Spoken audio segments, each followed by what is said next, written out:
तो चलिए सीधे चलते हैं सोमनाथ मंदिर के उस गहरे रहस्य की तरफ, एक ऐसा राज जो सदियों तक जमीन के नीचे ही दफन रहा। ये कहानी शुरू होती है सोमनाथ से, एक ऐसी जगह जहां आस्था और इतिहास की लहरें ना सदियों से एक दूसरे से टकराती आ रही हैं। लेकिन कुछ राज ऐसे होते हैं जो लहरों के नीचे नहीं बल्कि जमीन की गहराइयों में छुपे होते हैं। जरा सोचिए, 8 सदियां मतलब 800 साल, एक दरवाजा जिसे खोलने की हिम्मत किसी ने नहीं की, एक ऐसा दरवाजा जो जैसे एक पूरे युग को अपने अंदर कैद किए हुए बैठा था। तो सवाल यही उठता है और यही इस पूरी कहानी का सेंटर पॉइंट है। आखिर उस दरवाजे के पीछे था क्या? सोना चांदी, कोई भयानक श्राप, या फिर कुछ ऐसा जिसकी कल्पना भी शायद ही किसी ने की हो? अब एंट्री होती है हमारी कहानी के हीरो की। नाम है सोमेश अग्रवाल, पेशे से एक नासा साइंटिस्ट जिनके लिए लॉजिक और साइंस ही सब कुछ था। तो सोमेश की जिंदगी ना बिल्कुल 2 अलग अलग दुनियाओं में बटी हुई थी। एक तरफ थी नासा की लॉजिक और प्रूफ वाली दुनिया, और दूसरी तरफ थी सोमनाथ की आस्था और रहस्यों से भरी दुनिया, एक ऐसी विरासत जिससे वो हमेशा दूर ही भागते आए थे।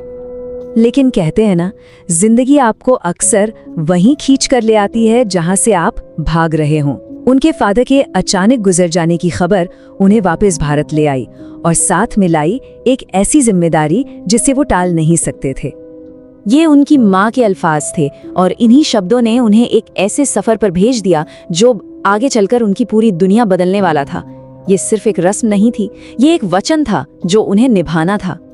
तो चलिए बात करते हैं उस जगह की जो सिर्फ एक मंदिर या इमारत नहीं है, ये अपने आप में एक जिंदा इतिहास है, सोमनाथ मंदिर।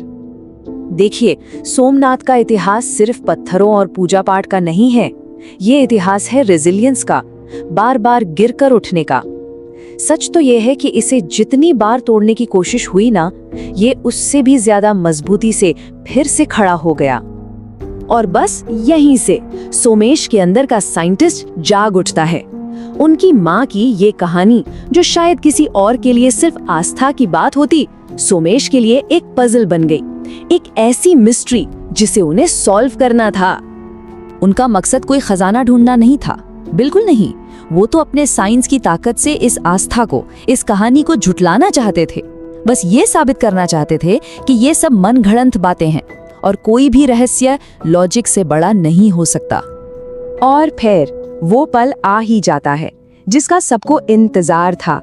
सवाल अब ये था, क्या साइंस उस दरवाजे को खोल पाएगा जिसे सदियों की आस्था ने बंद रखा था? तो सबसे पहले उस भारी भरकम पत्थर को रास्ते से हटाया गया, फिर दरवाजे पर हर तरह की ताकत आजमाई गई, लेकिन वो अपनी जगह से टस से मस नहीं हुआ। और तब वहां कुछ ऐसा हुआ जिसका सोमेश के साइंस के पास कोई जवाब नहीं था। एक पुजारी आगे बढ़े, उन्होंने कुछ प्राचीन मंत्र पढ़े और वो 800 साल पुराना दरवाजा चरमराते हुए खुल गया। दरवाजा खुल चुका था, अंदर होप अंधेरा और सबकी सांसें अटकी हुई। आखिर अंदर था क्या? सदियों से छुपा खजाना या कुछ और ही? सबको उम्मीद थी कि अंदर सोना होगा, हीरे जवाहरात होंगे, लेकिन जब मशालों की रोशनी अंदर पड़ी तो वहां ऐसा कुछ भी नहीं था। वहां सोना नहीं था, जवाहरात नहीं थे, बल्कि वहां जो मिला ना, वो किसी भी खजाने से लाख गुना ज्यादा कीमती था। वहां था एक दबा हुआ इतिहास। सोचिए, अंदर कोई खजाना नहीं बल्कि एक पूरा का पूरा म्यूजियम दफन था। टूटे हुए खम्भे, अलग अलग मंदिरों की नींव, 500 साल, 800 साल, 1000 साल पुराने अवशेष, हर चीज चीख चीख कर गवाही दे रही थी कि यहाँ एक नहीं बल्कि कई बार मंदिर बनाए गए और तोड़े गए। तो ये तहखाना सिर्फ पत्थरों का ढेर नहीं था, ये एक टेस्टमेंट था, एक जीता जागता सबूत इस बात का कि आप एक इमारत को गिरा सकते हैं, एक सभ्यता पर हमला कर सकते हैं, लेकिन उसकी रूह को, उसके स्पिरिट को आप कभी नहीं मिटा सकते। सोमेश को शायद लग रहा था कि उन्होंने इतिहास का सबसे बड़ा राज सुलझा लिया है, लेकिन उन्हें नहीं पता था कि कहानी अभी खत्म नहीं हुई है, बल्कि अब एक नया और ज्यादा खतरनाक मोड़ लेने वाली है। ये सिर्फ एक सांप का हमला नहीं था, ऐसा लग रहा था मानो वो प्राचीन रहस्य, वो इतिहास खुद नहीं चाहता था कि कोई उसे इतनी आसानी से दुनिया के सामने ले आए। जहर तेजी से सोमेश के जिस्म में फैल रहा था और सबसे नजदीकी हॉस्पिटल पूरे 10 किलोमीटर दूर था। अब जंग साइंस और आस्था की नहीं बची थी, अब तो लड़ाई सीधे जिंदगी और मौत की थी। और जब मौत सामने खड़ी होना, तो बड़े से बड़े साइंटिस्ट का लॉजिक भी काम नहीं करता। उस पल में सोमेश ने वही किया जो कोई भी इंसान करता। उन्होंने एक मन्नत मांगी, एक प्रार्थना की। और यहाँ से कहानी एक ऐसे पॉइंट पे पहुंचती है जहां लॉजिक की सरहदें खत्म हो जाती हैं और आस्था का सफर शुरू होता है। सोचिए, एक तरफ थी मॉडर्न मेडिकल साइंस जो हार मान चुकी थी, और दूसरी तरफ थी एक माँ की आस्था और मंदिर से लाया हुआ बस एक बिल्व पत्र। और फिर वो हुआ जिसे डॉक्टर नामुमकिन मान रहे थे। सिर्फ एक दिन के अंदर जहर का असर खत्म हो गया।